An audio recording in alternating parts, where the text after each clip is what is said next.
কি অসহায়ের মতো বসে আছে। নিচতলায় ঢুকেছিল, তাড়া করেছে, এখন অসহায়ের মতো তিনতলায় এসে বসে রয়েছে পা ঝুলিয়ে।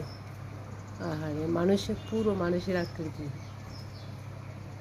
এখন বন জঙ্গল না থাকার কারণে, গাছে ফল ফ্রুট না থাকার কারণে এই বানরগুলা প্রতিদিন বাসায় এসে কারো না কারো বাসায় এসে হামলা করে। আমার বাসার বারান্দায় অনেকগুলো ক্যাপসিকাম ছিল। আমি অবশ্য দরজা জানলা সব লাগিয়ে দিয়েছিলাম, কিন্তু বারান্দায় যে ক্যাপসিকাম ছিল সব একদম উজাড় করে দিয়েছে। টমেটো ছিল, ক্যাপসিকাম ছিল, সব শেষ করে দিয়েছে, খেয়ে ফেলেছে। খাদ্যের অভাবে এখন তারা আসলে একদম হয়ে আছে।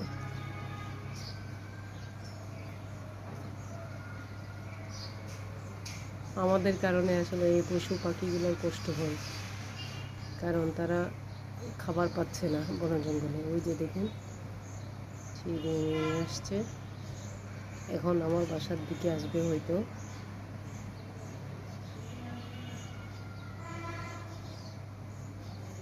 এই যে